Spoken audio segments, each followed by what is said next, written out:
जय हिंद मेरे प्यारे दोस्तों, स्वागत है एक बार फिर से आपके अपने YouTube चैनल स्टडी प्लेटफॉर्म में। दोस्तों आज की इस वीडियो में हम लोग बिहार पुलिस कांस्टेबल के प्रैक्टिस सेट नंबर 2 को देखने वाले हैं। तो चलिए दोस्तों ज़्यादा समय न गवाते हुए सीधा हम क्वेश्चन की ओर चलते हैं। फर्स्ट क्वेश्चन है कि कोलकाता में फोर्ट विलियम कॉलेज की स्थापना किसके द्वारा करवाया गया था। तो याद रखना है कि कोलकाता में फोर्ट विलियम कॉलेज की स्थापना लॉर्ड वेलेस्ली के द्वारा करवाया गया था।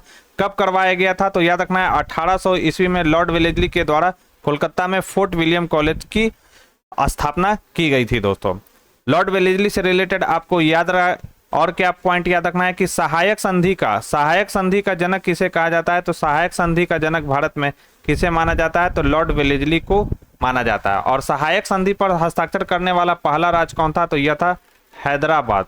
इसने सहायक संधि पर हस्ताक्षर कब किया था तो याद रखना है 1798 ईस्वी में हैदराबाद के द्वारा सहायक संधि पर हस्ताक्षर किया था। दूसरा जो राज्य था वह कौन था, मैसूर ने सहायक संधि पर हस्ताक्षर कब किया था तो 1799 ईस्वी में मैसूर के द्वारा सहायक संधि पर हस्ताक्षर किया गया था।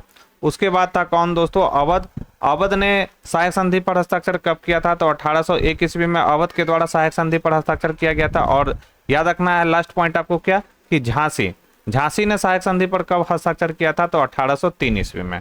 लॉर्ड वेलेस्ली से रिलेटेड और भी महत्वपूर्ण फैक्ट्स आपको क्या याद रखना है कि इसने स्वयं को बंगाल का शेर घोषित किया था। तो आपसे पूछे कि बंगाल का शेर किसे कहा जाता है तो लॉर्ड वेलेस्ली को कहा जाता है। लॉर्ड रिपन से आपको क्या याद रखना है, लॉर्ड रिपन को भारत में स्थानीय स्वशासन का जनक माना जाता है।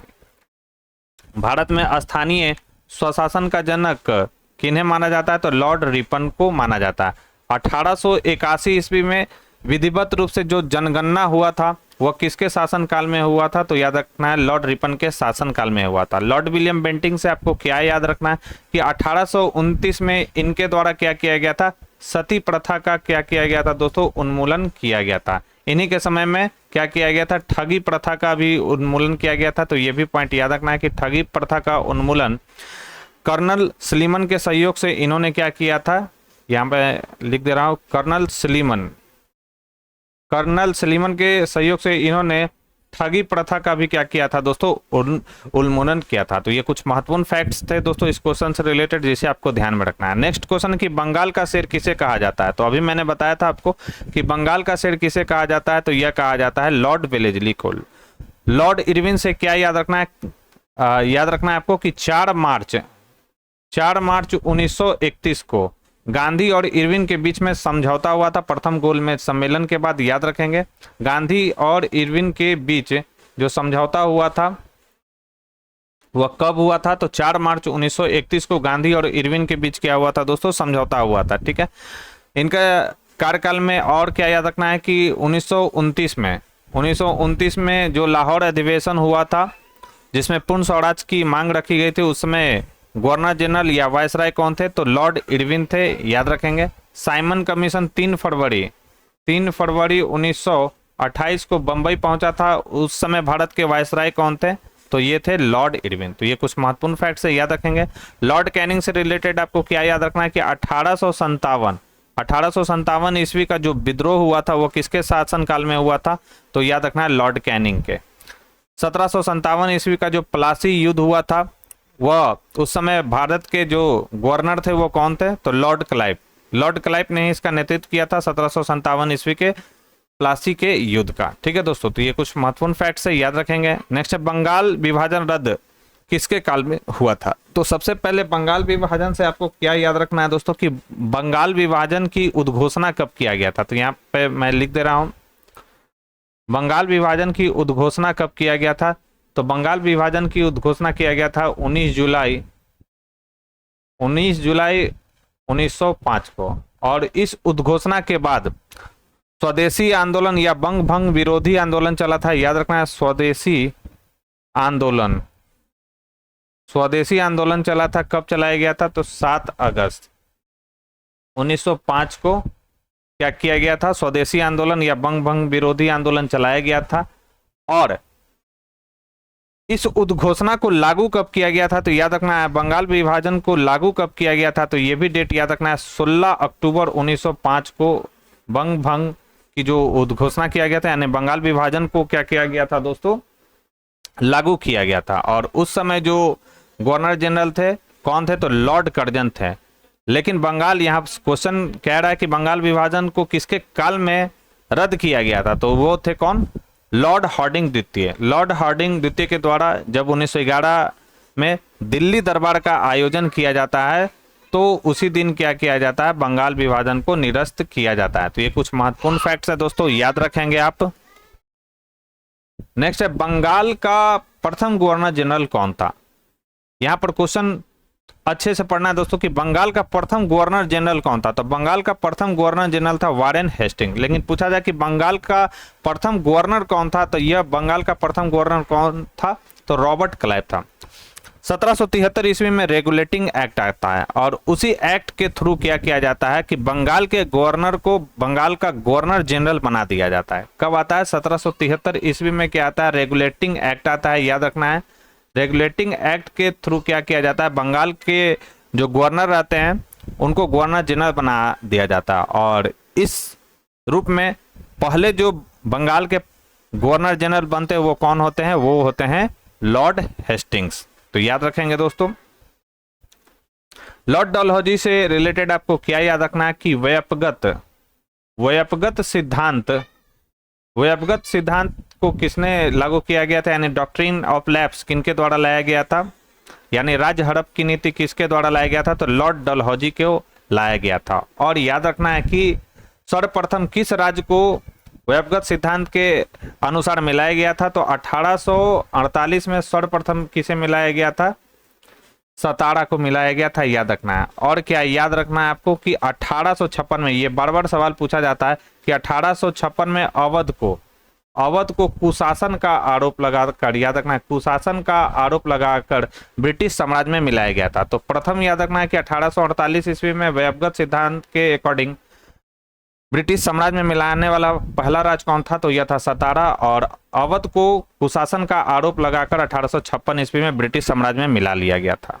नेक्स्ट है, भारत की सबसे लंबी नहर कौन सी है? तो याद रखना है, भारत की सबसे लंबी नहर कौन सी है? तो यह है इंदिरा गांधी नहर। करेक्ट आंसर हो जाएगा ऑप्शन डी।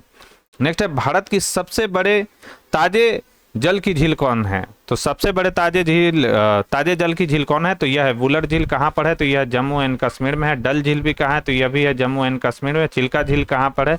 तो यह है कहाँ दोस्तों? तो यह है उड़ीसा में, याद रखेंगे। और यह खारे पानी की सबसे बड़ी भारत की झील है चिल्का झील। नेक्स्ट, गोत्र शब्द की उत्पत्ति कब हुई थी? तो गोत्र शब्द की जो उत्पत्ति हुई थी दोस्तों वह ऋग वैदिक काल में हुआ था।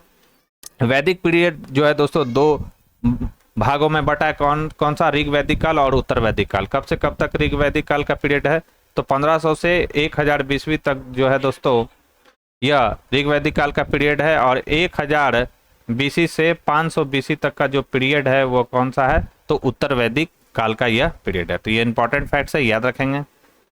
नेक्स्ट है, ऋग वैदिक काल में सबसे प्रमुख देवता कौन थे? तो ऋग वैदिक काल में सबसे प्रमुख देवता थे इंद्र। इनसे रिलेटेड याद रखना है कि कितना श्लोक ऋग्वेद में इनके लिए प्रयुक्त किया गया है? तो याद रखना है 250 श्लोक इनके लिए।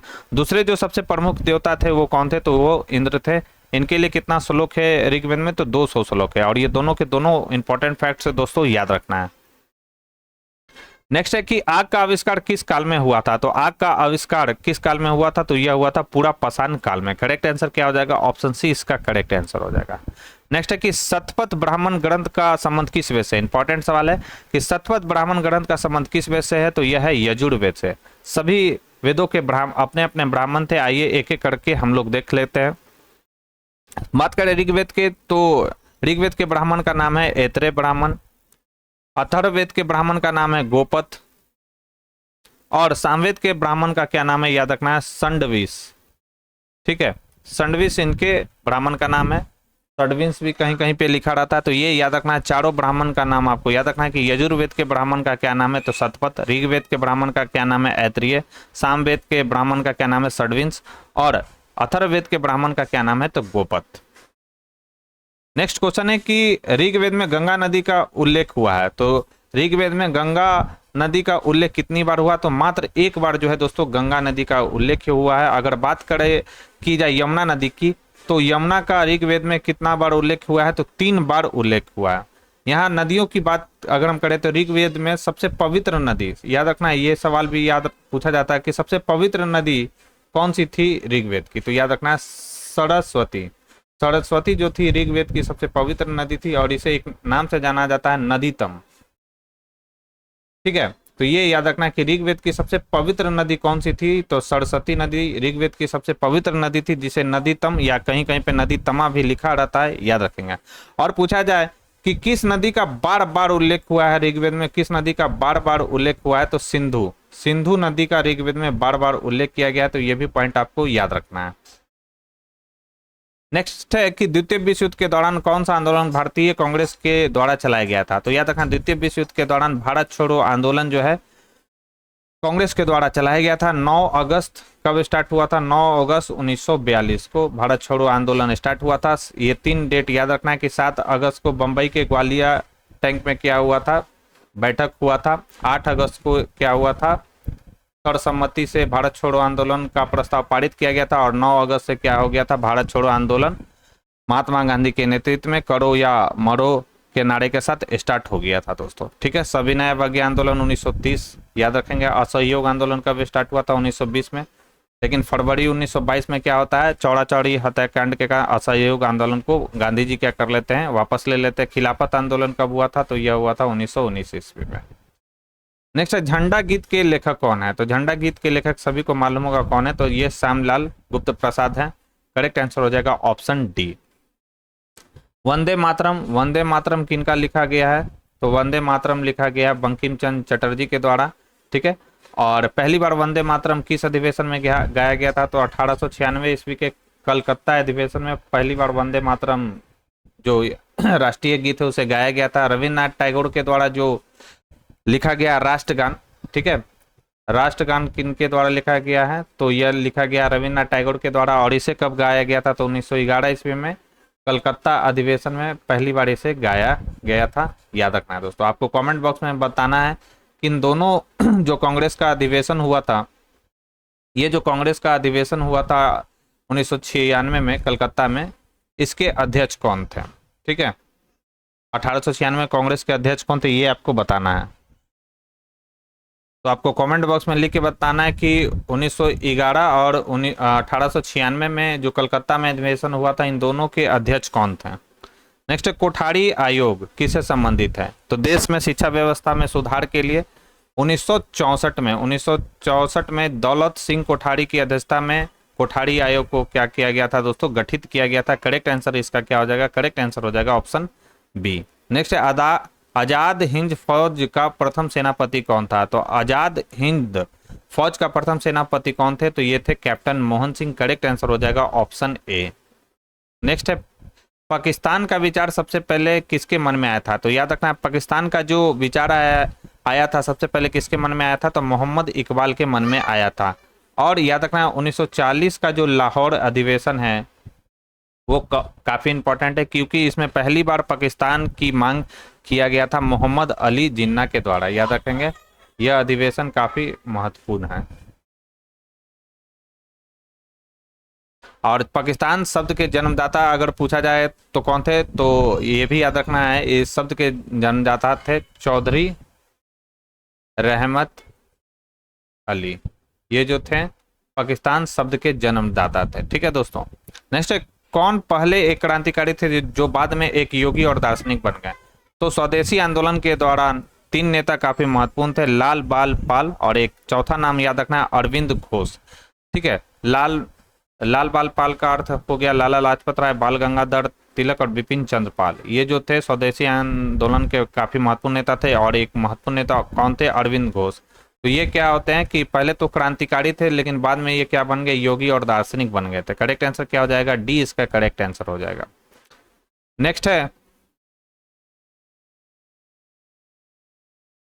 नेक्स्ट सवाल है कि जनजाति लोग के संबंध में आदिवासी शब्द का प्रयोग किसने किया था, तो यह किया गया था ठक्कर बाबा के बापा नहीं होगा, यहाँ बाबा होगा, याद रखना है। ठक्कर बाबा के द्वारा यह किया गया था। करेक्ट आंसर हो जाएगा ऑप्शन बी इसका करेक्ट आंसर होगा। नेक्स्ट सवाल है कि करो या मरो भारत के किस आंदोलन का नारा था, तो सभी को मालूम होगा कि करो या मरो भारत में भारत छोड़ो आंदोलन के समय महात्मा गांधी के द्वारा यह दिया गया था नारा। तो भारत छोड़ो आंदोलन से रिलेटेड है ये। करेक्ट आंसर हो जाएगा ऑप्शन ए। नेक्स्ट है आधुनिक भारत में प्रथम विश्वविद्यालय की स्थापना कहाँ हुई थी? तो आधुनिक भारत में प्रथम विश्वविद्यालय की स्थापना जो हुआ था वो कलकत्ता में हुआ था। कब? तो 1857 में, याद रखना है। नेक्स्ट है कि गदर पार्टी की स्थापना कब हुई थी? तो गदर पार्टी की स्थापना आपको याद रखना कि गदर पार्टी की स्थापना कब किया गया था। इंपॉर्टेंट सवाल है दोस्तों। तो बात करें गदर पार्टी की, तो गदर पार्टी की जो स्थापना किया गया था 1913 ईस्वी में गदर पार्टी की स्थापना किया गया था दोस्तों, ठीक है। और इसमें जो याद रखना है कि कहां पर यह किया गया था, तो यह किया गया था सैन फ्रांसिस्को, अमेरिका में एक सैन फ्रांसिस्को शहर है, वहां पर किया गया था। सोहन सिंह जो भाकना थे, याद रखना यहाँ पे इंपॉर्टेंट फैक्ट्स क्या कि इसके अध्यक्ष कौन थे, तो ये थे सोहन सिंह भाकना, इसके अध्यक्ष थे गदर पार्टी के। लाला हरदयाल और काशीराम कोषाध्यक्ष चुने गए थे इसमें, याद रखेंगे। इसके प्रथम मंत्री एवं लाला जो हरदयाल थे, लाला हरदयाल, ये क्या थे? प्रथम मंत्री थे गदर पार्टी के। और कोषाध्यक्ष कौन था, ये भी सवाल पूछा जाता है कि कोषाध्यक्ष किनको चुना गया था, तो याद रखना है काशीराम को, काशीराम को कोषाध्यक्ष चुना गया था। ये इंपॉर्टेंट है दोस्तों, गदर पार्टी से रिलेटेड आपको ध्यान में रखना है। चलिए आगे बढ़ते हैं हम लोग नेक्स्ट क्वेश्चन की ओर। सेल्यूलर जेल को किस नाम से जाना जाता है? तो सेल्यूलर जेल को हम लोग काला पानी के नाम से जानते हैं। करेक्ट आंसर हो जाएगा ऑप्शन सी। नेक्स्ट है भारत के विभाजन के समय भारतीय राष्ट्रीय कांग्रेस के अध्यक्ष कौन थे? तो भारत के विभाजन पूछे या भारत स्वतंत्रता प्राप्ति के समय भारत के कांग्रेस के अध्यक्ष कौन थे? तो ये थे JB कृपलानी। करेक्ट आंसर हो जाएगा ऑप्शन बी। और सबसे लंबे समय तक कांग्रेस के अध्यक्ष कौन बने थे?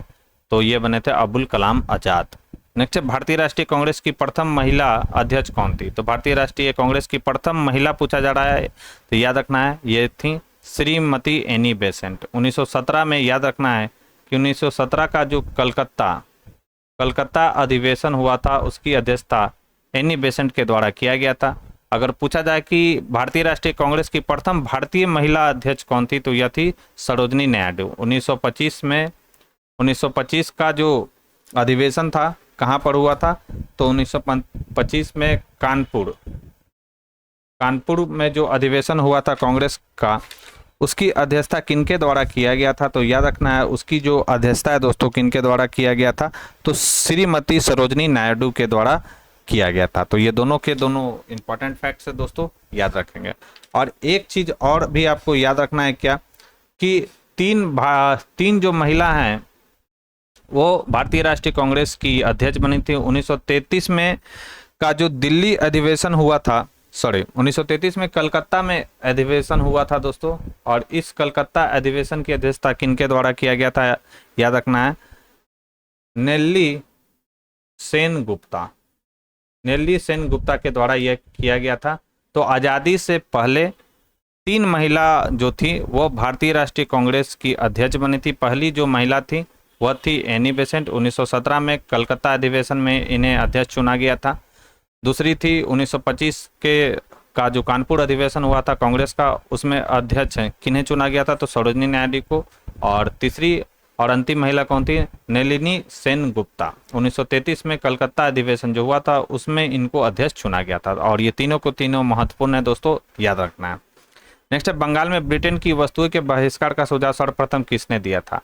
तो यह दिया गया था कृष्ण कुमार मित्र के द्वारा। इनसे रिलेटेड एक पत्रिका बार बार पूछा जाता है कि संजीवनी नामक जो साप्ताहिक पत्रिका है, याद रखना है संजीवनी नामक जो साप्ताहिक पत्रिका है यह किसके द्वारा लिखा गया है? तो यह लिखा गया था कृष्ण कुमार मित्र के द्वारा। और इसी पत्रिका में उन्होंने क्या किया था कि बंगाल में ब्रिटेन की वस्तुओं के बहिष्कार का सुझाव दिया था। करेक्ट आंसर क्या हो जाएगा? Option B. नेक्स्ट है ब्रिटिश सरकार ने महात्मा गांधी को जो उपाधि दी थी जिसे उन्होंने असहयोग आंदोलन में वापस कर दिया था, वह कौन था? तो वह था कैसरे हिंद। कैसरे हिंद की उपाधि दिया गया था ब्रिटिश सरकार के द्वारा महात्मा गांधी को, जिसे महात्मा गांधी ने असहयोग आंदोलन में क्या कर दिया था दोस्तों? वापस कर दिया था। नेक्स्ट हो विद्रोह कब हुआ था? तो हो विद्रोह कब हुआ था? तो 1820-21 में हो विद्रोह हुआ था। करेक्ट आंसर की बात करें तो सी इसका करेक्ट आंसर हो जाएगा। इसका पीडीएफ जो है दोस्तों आपको मेरे टेलीग्राम चैनल पर मिल जाएगा, तो जल्द से जल्द आप हमारे टेलीग्राम चैनल से जुड़ जाइए। नेक्स्ट, देश बंधु किसे कहा जाता है? तो चित्तरंजन दास को देश बंधु के नाम से हम लोग जानते हैं। करेक्ट आंसर हो जाएगा ऑप्शन बी।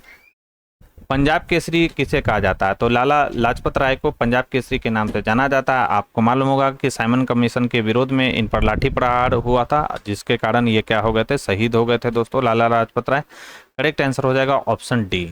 नेक्स्ट है, अल्जाइमर रोग के कारण मानव शरीर के किस अंग कौन सा अंग प्रभावित होता है? ये आपसे पूछा जा रहा है। तो अल्जाइमर रोग के कारण कौन सा अंग प्रभावित होता है? तो मस्तिष्क जो है दोस्तों प्रभावित होता है। भारी जल का सूत्र क्या होता है? इंपॉर्टेंट है सवाल, तो इजी है लेकिन कई एग्जामों में पूछा जा चुका है। तो डीटीओ, भारी जल का रासायनिक सूत्र क्या होता है? डीटीओ। Methyl isocyanide. तो भोपाल गैस त्रासदी, तो भोपाल गैस त्रासदी 1984 ईस्वी में हुआ था, याद रखेंगे। और इसमें मिथाइल आइसोसाइनाइड जो है दोस्तों पूरे वातावरण में फैल गया था, जिसके कारण हजारों की संख्या में लोगों की जो हुई थी दोस्तों मृत्यु हुई थी।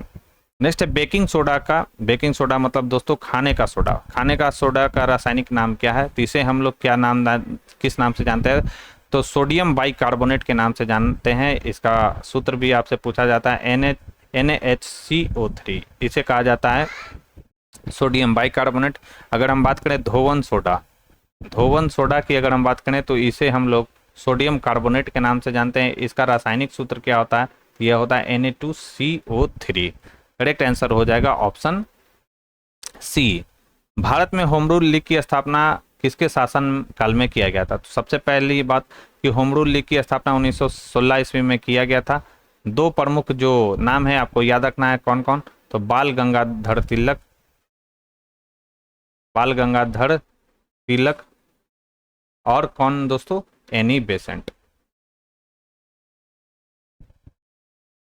बाल गंगाधर तो तिलक और एनी बेसेंट, ये जो दो पर्सनैलिटी है दोस्तों होम रूल लीग से संबंधित है। सर्वप्रथम होम रूल लीग की स्थापना बाल गंगाधर तिलक के द्वारा किया गया था, फिर उसके बाद किसके द्वारा किया गया था? एनी बेसेंट के द्वारा। और होम रूल लीग जिस समय भारत में चलाया जा रहा था उस समय कौन थे भारत के वायसराय? याद रखना है, ये थे लॉर्ड चेम्सफोर्ड। करेक्ट आंसर की बात करें तो सी इसका करेक्ट आंसर होगा। नेक्स्ट है, टाइफाइड रोग किसके कारण फैलता है? सभी को मालूम होगा टाइफाइड जो है जीवाणु के कारण फैलने वाला क्या है दोस्तों? रोग है। करेक्ट आंसर हो जाएगा ऑप्शन डी। नेक्स्ट है, वनस्पति शास्त्र का जनक किसे कहा जाता है? तो वनस्पति शास्त्र का जो जनक है वह थियोफ्रेस्टस को कहा जाता है, याद रखना। थियोफ्रेस्टस को वनस्पति विज्ञान का क्या कहा जाता है दोस्तों? जनक कहा जाता है। इसका राइट आंसर हो जाएगा इनमें से कोई नहीं। लैमार्क से क्या याद रखना है कि फिलोसफिक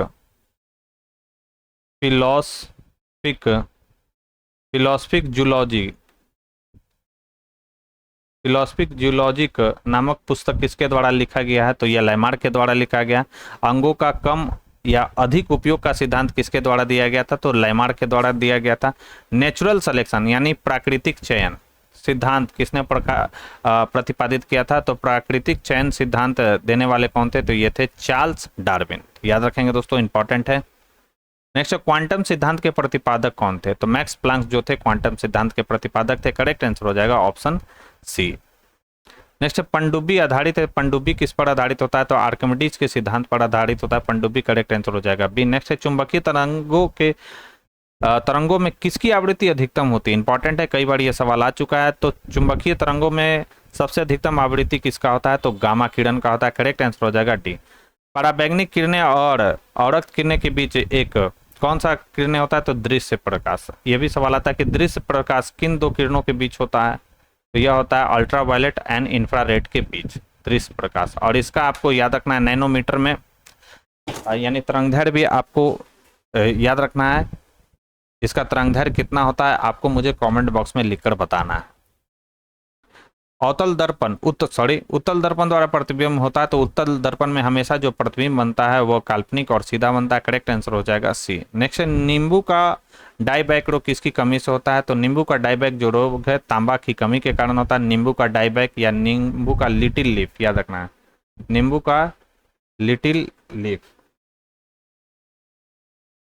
ये दोनों जो रोग हैं किसकी कमी के कारण होता है, किस तत्व की कमी के कारण, तो तांबे की कमी के कारण होता है। नेक्स्ट है, भारत में पंचायती राज प्रणाली संविधान के किस अनुच्छेद के निर्देश के अंतर्गत शुरू किया गया? तो पंचायती राज शुरू किया गया है अनुच्छेद 40 के अंतर्गत। ठीक है, 32 क्या है?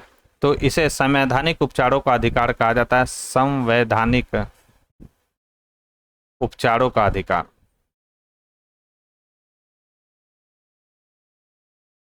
ठीक है दोस्तों, और अगर पूछा जाए कि डॉक्टर भीमराव अंबेडकर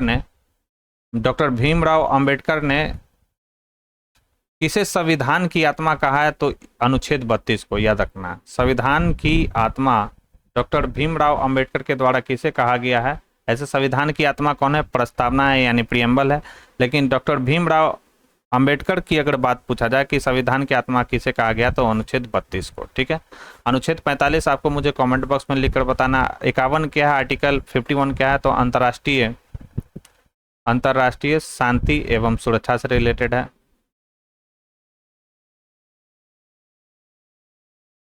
ठीक है, और ये जो आर्टिकल यहाँ पर दिए गए 40, 45 से 41, ये किसके हैं? तो ये डीपीएसपी के हैं, directive principle of state policy, यानी राज्य के नीति निर्देशक सिद्धांत के। कहाँ से लिया है हमने इसे? तो आयरलैंड के कॉन्स्टिट्यूशन से हमने अडॉप्ट किया है। नेक्स्ट है, पहले अविश्वास प्रस्ताव दूसरे अविश्वास प्रस्ताव के बीच कितना अंतर होना चाहिए? तो याद रखना है 6 महीने का अंतर होना चाहिए।